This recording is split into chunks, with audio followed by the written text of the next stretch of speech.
Good morning, everybody. This is Kelly Hendershot, Program Director at Gilda's Club Quad Cities. I'm here with Pamela Crouch from Living Proof Exhibit. She is going to host creative sessions today for us, and we will be doing haiku journaling. So thank you so much, Pamela.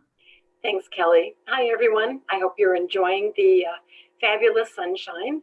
I'm Executive Director of Living Proof Exhibit, and we provide the therapeutic benefits of the arts to people touched by cancer.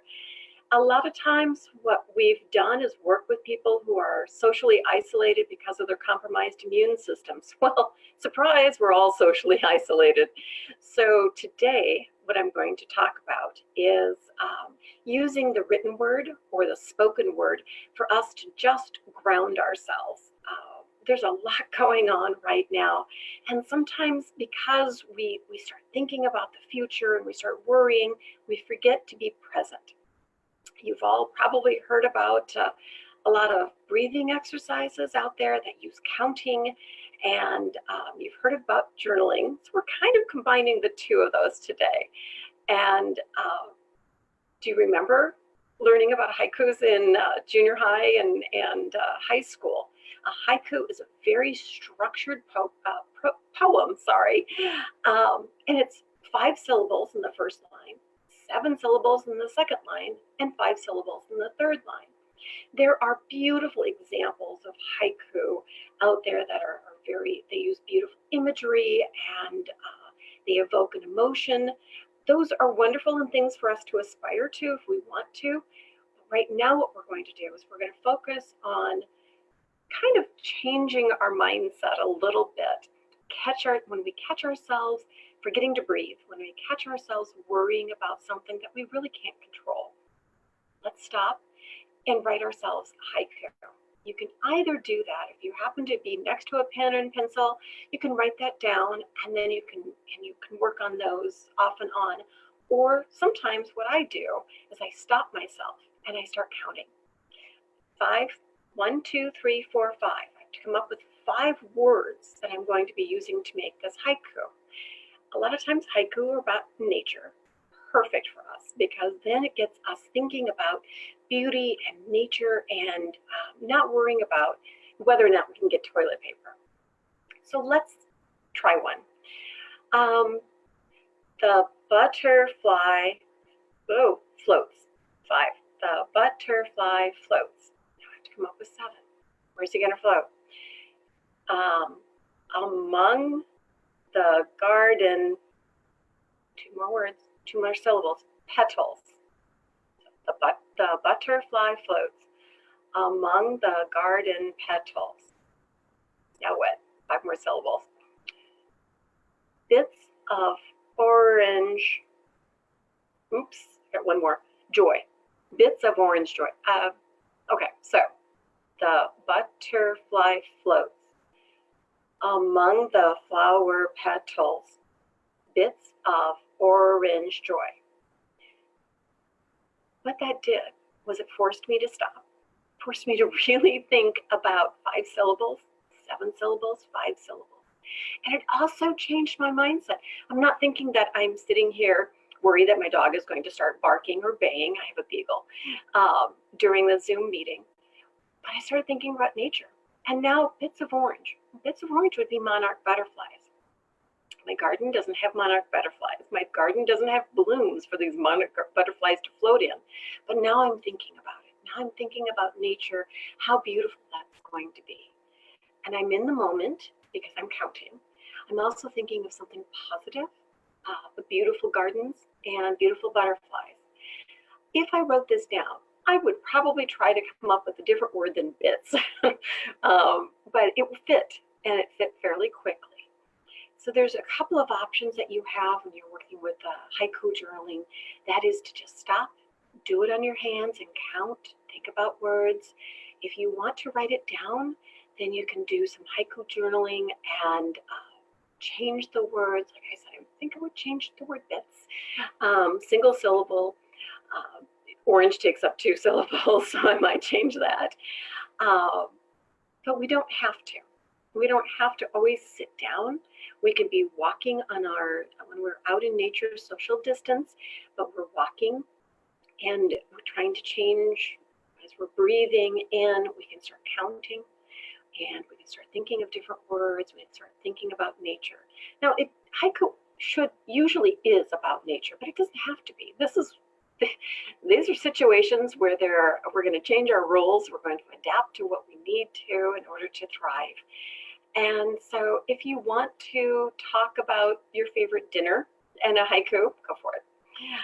If you want to talk about anything in your haiku, just bring yourself to the moment, bring yourself with your counting, and you're having to think about words that fit in a very structured poem. And by doing that, you're going to be able to change your mindset, bring yourself to the present, and hopefully, if you use nature or something, you're going to be thinking about something else. We can't really control what's going on, so we use the arts to help reduce that stress. Haiku is just one form of writing. There's journaling. You hear a lot about that.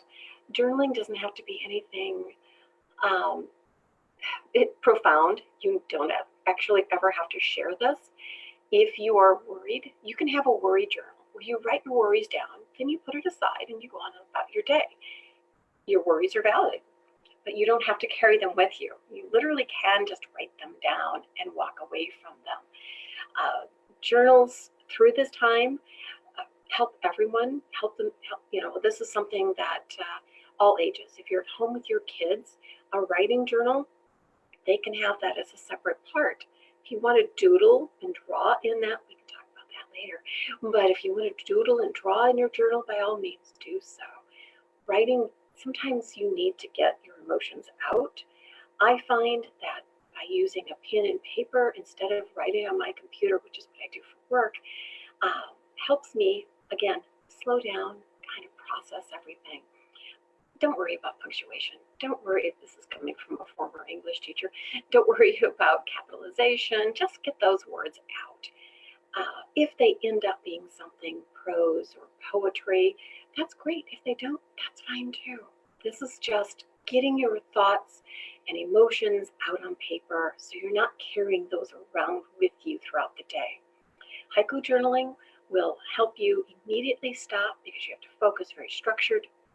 Regular journaling doesn't have to be structured. It doesn't have to have punctuation. It doesn't have to be shared. It can be yours personally. Now, this is going to be a fairly short creative session today because we don't know if there's going to be anyone asking questions, or this is our first time Facebook Living this.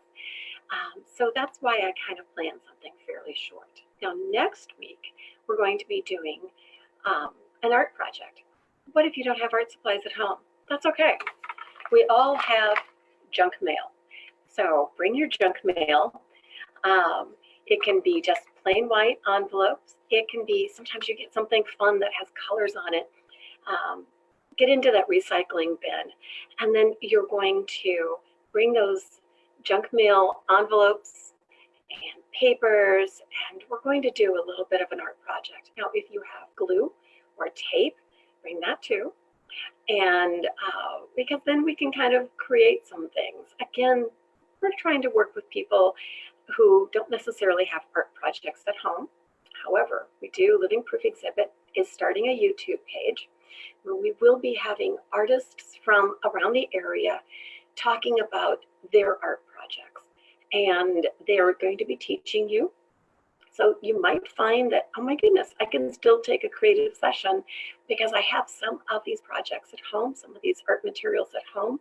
People are getting out and putting hearts up on their windows. It's a form of using the arts. We're celebrating this together.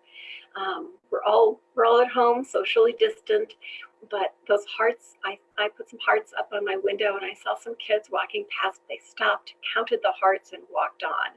So we're sharing through the arts, we're sharing a variety of ways to reduce the stress and still keep ourselves together.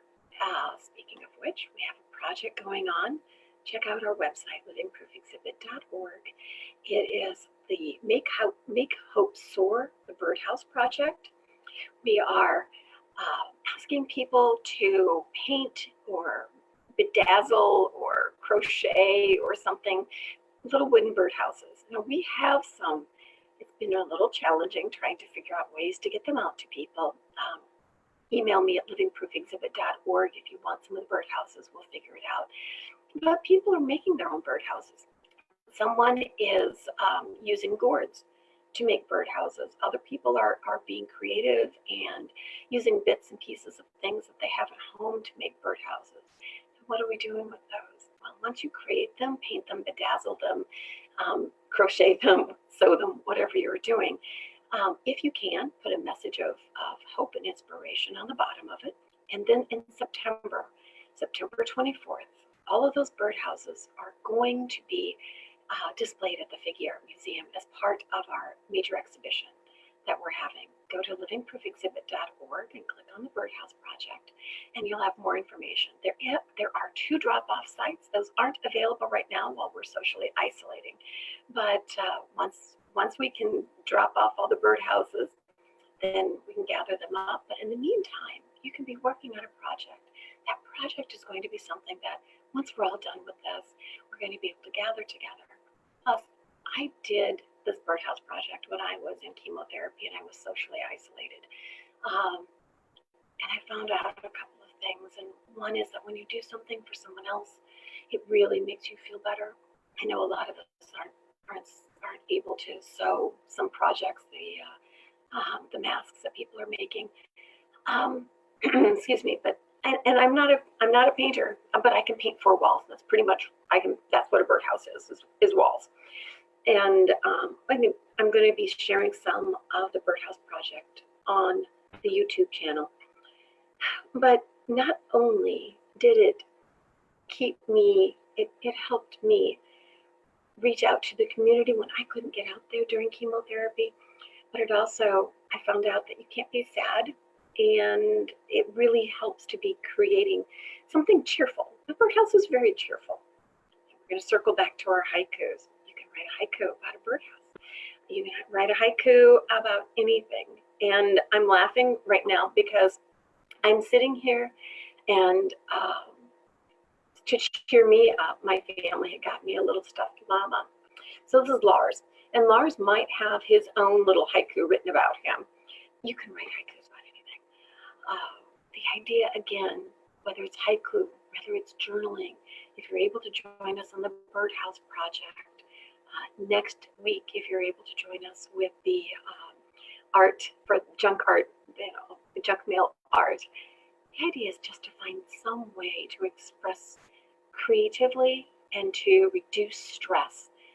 Do you play guitar? Do you play ukulele? Sing, dance, get the music out there. Our art museums are up online, and there are a lot of ways for you to use the arts right now to help reduce the stress. Use the arts within your family. If you have kids at home, use the arts to do this together. Kids can write haikus. They're pretty simple. It's 5-7-5. Make a story using that structure. Kelly, that's all I have for right now, other than to invite people again. Go to livingproofexhibit.org. Check out our Facebook page and our Living Proof Exhibit YouTube channel. This will be the first post on the YouTube channel, so you might want to give us a couple of days. Well, thank you so much, Pamela. And as a reminder to anybody who's watching this, if you want our full schedule of virtual activities, please visit gildasclubqc.org. So thank you, everybody, and have a great day.